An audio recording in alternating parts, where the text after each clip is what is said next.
And we can talk about the sky this month, which is December 12th, 2021 to January the 10th, 2022. So some highlights for this month. First of all, there's Comet Leonard, and we've already talked a little bit about that. There's the regular March of the Planets. We'll talk a little bit about that. There's the winter solstice coming up. And then there's the launch of the James Webb Telescope. So let's take a look at these in turn. First of all, Comet Leonard. Well, first of all, it was discovered in January, on January the 3rd of 2021. And so that's about exactly a year before it's actually going to come at its distance of closest approach to the sun. Let's just compare it to Neptune in terms of some of the stats on it. So the orbital period is estimated to be 80,000 years. So this is not going to be like Halley's Comet. This is going to be long gone for a long, long time. That compares to 165 years as the period of the planet that's farthest from the sun. Then for the maximum orbital radius, well, it's roughly 3,700 astronomical units. That means 3,700 times farther away from the sun than the Earth is. That compares to 30 astronomical units for the most distant planet. You can translate that into 550 billion kilometers versus 4.5 billion kilometers. If you want to talk about light years, well, it is 19 light days away at its greatest distance, whereas Neptune is 4.2 light hours. So that's the sort of some of the stats on Comet Leonard. Now, if we just ask about the technology of finding a place to view it, Stellarium can actually track Comet Leonard. But in order to do that, you have to upload orbital data from the internet. So of course, that always raises the question of how do you do that? And so there's a fellow, and there's more than one person, but this is a good example on YouTube.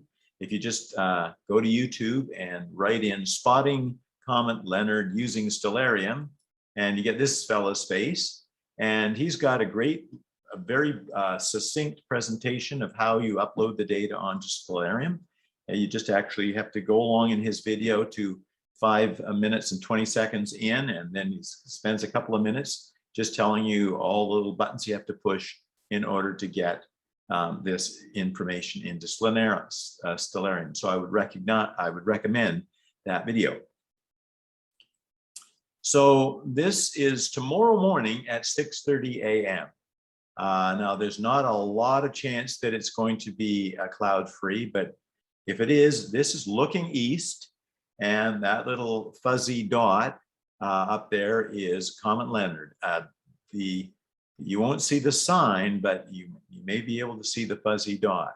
That's that little fella there. Okay, now in terms of, there's no great constellations around, but there's some stars around, and you can take a look at this either on YouTube or look at it in Stellarium itself and just pinpoint where it's going to be tomorrow morning. It's going to be fairly low to the horizon. You have to have a pretty decent eastern exposure. So it's a bit above 10 degrees above the horizon. So that's not too low. That's quite doable.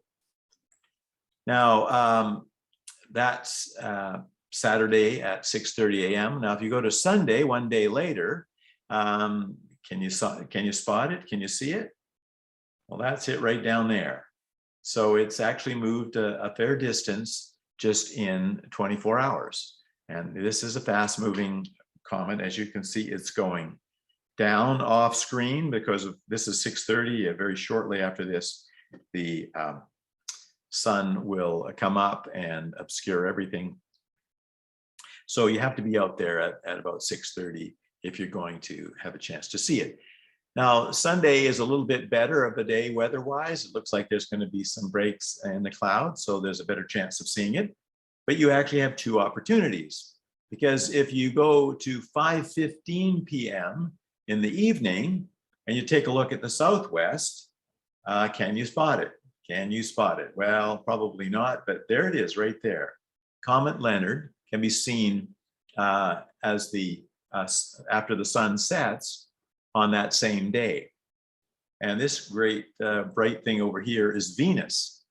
So that gives you a concept of the scale of things. This is how high it will be above the horizon, a little bit less than 10 degrees. And it's in the southwest. So that's the comet at Sunday evening. Now, this sort of just gave me the thought that I should maybe show you what it looks like over the course of the next couple of weeks. So with everything labeled and highly visible, let's have a look. Okay, so if you see off to the right, you see the comet. It's just a little bit north of west. And then it starts to move, and each jump is a day. And you'll notice that as it gets closer, farther to the left, it actually slows down. It makes less progress. It's some sort of a perspective thing as it kind of is going around the sun, and we're looking at it from different angles. It definitely seems to make less progress as you get towards the end of the month. And then just because Mercury starts rising about this time, I decided to keep the video going and show you that by the time of next meeting, which is January the 10th, Mercury will be well up in the sky. So what that's saying then is that the Comet Leonard will be kind of tracking across the sky just after sunset for about the next couple of weeks, giving you an opportunity perhaps to see it low in the sky. Now let's take a look at some of these planetary opportunities.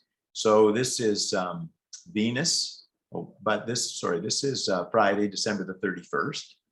So that's Venus, Saturn, Jupiter, and there's Mercury popping up over the horizon. So again, it's fairly low in the sky, as Mercury typically is, but there's an opportunity to see it starting December the 31st and on into January. We go to January the 3rd, then there's not only Venus, Mercury, Saturn, Jupiter, but there's also the crescent moon. And the crescent moon will move then next to Saturn and finally next to Jupiter over the next 2 days. So that's what happens on January the 3rd. Again, these are very low in the sky, so you have to have a very good southwest horizon. Okay, so now the winter solstice, I'm not going to spend a lot of time on it. It's December the 21st at 7:59 a.m. Pacific Standard Time. So, of course, where is it going to be noon on the winter solstice? And the answer is it's going to be roughly 4 hours or 4 time zones east of us, which would make it a roughly 60 degrees west longitude. And then if you take into account that the moon, or rather the sun, is a little bit lagging behind in December, it's about 5 minutes behind. So it's going to be overhead at 58.75 degrees west, roughly. Because it's, like I say, 5 minutes behind where it should be if it was keeping a steady beat around the Earth 24 hours for each from noon to noon. So where is that? Well, of course, we have to also think of the sun as being at roughly 23.45 degrees south latitude, and that puts it right in the middle of Uruguay. So if you can get a plane ticket to Uruguay by the 21st and you've got all your vaccinations cleared, then you can go see the winter solstice right there in the middle of Uruguay. Last point, the James Webb Telescope. This plan was conceived in 1996. It was going to be launched in 2007. It is now scheduled to be launched in this or a similar Ariane 5 rocket in December. In fact, it's on Wednesday, December the 22nd. Now, I'm not guaranteeing anything that was expected to be launched in 2007. You can't bet your life that it's going to be launched on the December the 22nd. The launch time is 7:30 a.m. Eastern Standard Time, so that puts it at a bleary-eyed 4:30 a.m. Pacific Standard Time. Its destination is about 4 lunar diameter distances away. So it's going to go about 4 times the distance from the Earth to the Moon will be its final station. It's at a Lagrange point where it can sort of stay permanently or semi-permanently for the duration of its 5-year mission. It turns out that it's going to take about a month to get to its destination, and then it's going to take 3 weeks for it to unfold and be set up for first light. So you can join in the people that have spent their lives constructing this, chewing your fingernails between the time of liftoff till the time of first light, starting sometime in late January and going into February. So that will be the James Webb Telescope, and we hope that that succeeds. So I hope you have a Merry Christmas. I hope you have a Happy New Year, and I hope to see you on January the 10th for our next monthly astronomy meeting.